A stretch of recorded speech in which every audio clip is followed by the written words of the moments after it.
Se on moro. Jaha, taas on pitkä aika vierähtänyt viime videosta. Ajattelin tehdä tämmösen pienen päivitysvideo tähän väliin. Maalaushommat ei mennyt ihan sillä lailla kuin piti, mikä oli jotenkin ennalta arvattavissa. Mutta siis tilanne on nyt se, että mä hain ne luukut pois sieltä maalarilta. 4 kuukautta ne oli siellä ja no, on niissä osassa hiontaväri ja sit ovissa on vähän vedetty valkoistakin. Mutta tuo 4 kuukaudessa ei tullut mitään valmista. Ja sitten olisi ollut vielä tämä kasa maalattavana, niin ei se ole varmaan ikänä valmistunut. Eli taas ollaan lähestulkoon lähtöpisteessä.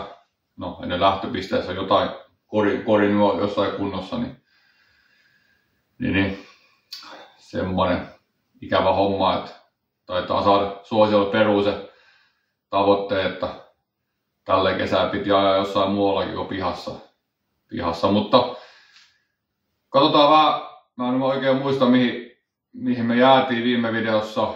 Oliko siinä ollut tankki irti ja kartaani laittamat ja mitä, niin kurkataan vähän tuota autoa, mitä mä oon sitä koittanut parhaani mukaan nyppiä tässä mitä on kerinyt töitten ohella, niin sekataan vähän, mitä siellä on tapahtunut. Joo, eli jarrut puri ja maalasi satulat ja sitten levykeskiöt mustalla edestä ja takaa. Ja se jarrukilpihomma tässä oli vähän tapetilla. Mä sain hommattua käytetyt vakiokilvet, siellä on vakioromut sillä halvalla. Mä oon just aika lailla muokkaamaan, että se mahtuu se kilpi tää satula takia paikalle. Mutta ne on nyt jarrut kunnossa ja molemmin puoli. Ja sitten on vedetty joskus ihan alkuvideoista auto kanssa. Mä tein sen virityksen tähän, kun täällä oli tää teräspunaletku laitettu. Se hankas tohon iskariin, niin nyt mä pistin ihan tavalliset kupariputket ja sitten oli letkun pätkä tuolla niin ei ole enää sitä iskariin hankaamisongelmaa. Tankki näkyy, siinä on suojapelti tuossa ja tankki on paikallaan siellä.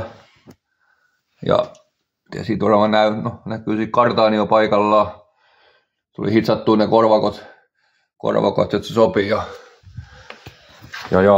tietysti jarrut on tälläkin puolella jarrut paikallaan. Ja sitten lattiamattoa kai tainnut olla. Mä sen niin kuin kasasin 2 auton matoista. Tästä puuttuu tuo apukuski etumatto. Tuo on niin kuin Vauxhallista tuosta pihasta. Et siinä on molemmille puolille tuo kulutusosa. Ja mä spreijasin ne mustaksi. Niistä tuli kyllä tosi hyvät ja harjasin sen jälkeen, niin se kovuuskin katosi siitä sitten. Niin. Keskikonsoli jo paikallaan ja sitten vähän fiilisteli. Laitoin tommosia supparilaatikoita, mikä löytyi varastosta tuonne kokeiliin, mikä on ollut Vexrassa, niin se sopii ton paikalleen kyllä. Bensapumpu, toi varapyöräkotelo on erittäin väliaikainen. Se on vaan vakiopumppu ja mä käytin tätä autoa vielä niin kuin, että koitin, että se pelittää, että täytyy tietysti, mulla on tossa uusi pumppu ja uudet moottoriohjausvehkeet ja kaikki piti päästä nyt tekemään, mutta sekin on maalarin takia vähän viivästy se homma, mutta ne on nyt tuolla tai tulossa tonne erinäköisenä lopputuloksena tietysti. Ja tässähän olisi sitten niinku, tässä on ovet ne on nyt aika ok kertaalleen vedetty ja sitten on hiottu ja liilulla katsottu vielä suoruuksia ja sitten täällä oli takaluukku, se on hiontavarissa, kattolukku hiontavarissa, lokkasuojat hiontavarissa, jotenkin osittain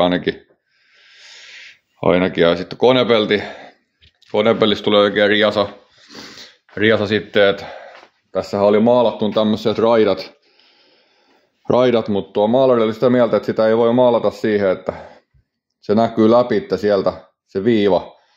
Ja mä olin kyllä hiukan eri mieltä tosta, mutta nyt se on vedetty siihen malliin, että ne on pakko poistaa ne kaikki ne maalit siitä niin kyllä täytyy sanoa, että oli aika lailla eri ajatukset koko hommasta näköjään. Ja ikään kuullut, että tollain tehdään. Että tuulilasi on hommannut uuden, se pitäisi pistää paikalleen, mutta katossa on se on vähän appelsiinilla toi pinta, se täytyisi kiillottaa, et en tiedä onko se tullut maalisumu vai mitä näkyy tästä, mut ehkä vesi jo kiillottaa, kattoo nyt toisella puolella pari monttuu, tässä on se raita kanssa tässä katossa, niin meneekö se ihan kiillottamalla vai täytyykö jotain muuta tehdä, pistääkö lasi ennen vai jälkeen siinä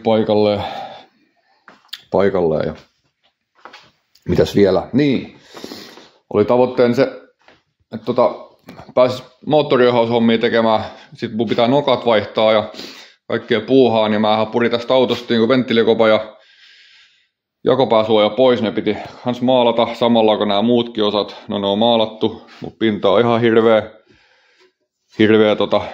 mä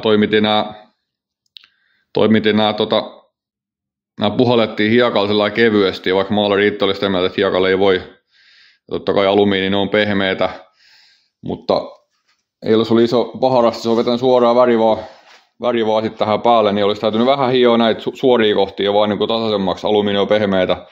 Mä oon tästä Vectrasta kiillottanut nämä kopat, ei ole mikään kova homma alumiini työstää, mutta se on vetänyt suoraan väri tuohon hiekkapuhalluksen päälle, väri ei ole edes täällä, tää näkyy täältä kun tulee se suoja tulee tuohon ja tiivistää kanssa, niin tuo paistaa tosta, että nää täytyy maalata uudestaan kans sitten ja täytyisi tosiaan saada nuo moottoriosat paikalle ja tuohon vaihtuu nokat ja sitten pääsis, mulla on moottoriohjaus tässä paketissa, siinä on uusi bensapumppu, uudet venttiilipainimet, tavaraa vaikka hemmetisti, mutta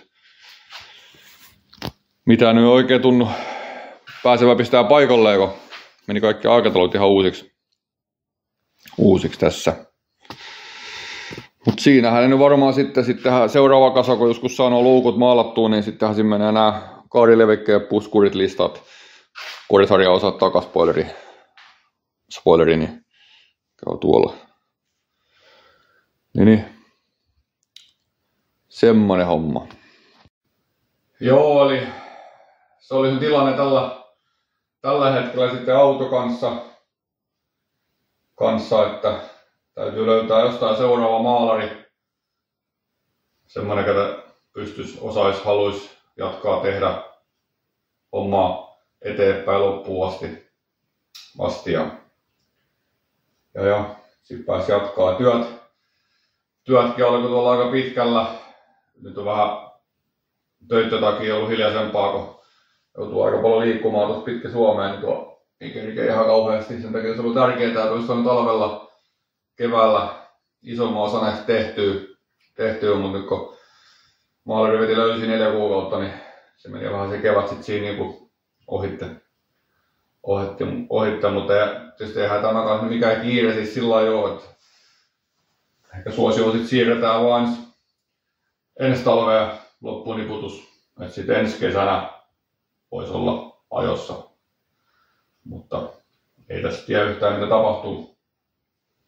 tapahtuu sitten. Mut joo, en mä oikein osaa tähän mitään muuta enempää kertoa tästä kaikki näkee tilanteet, että tänä kesänä ei taida olla mitään valmista, mutta toivotaan, että seuraava video olisi sitten semmonen, että olisi jotain enemmän tapahtunut, ainakin maalauksen osalta siis. Kyllähän tässä nyt tapahtunut, mutta kun ei pääse tekemään, kaikki on noista osista kiinni, mitä pitää niputtaa autoa, niin se nyt ei ole itsestä kiinni oikein tässä kohtaa ollut. Mutta toivotaan, että seuraavaksi olisi sitten enemmän maalattua pintaa kiinni. Ei kai tässä sitten muuta. Seuraavaa kertaa sitten taas. Se on moro.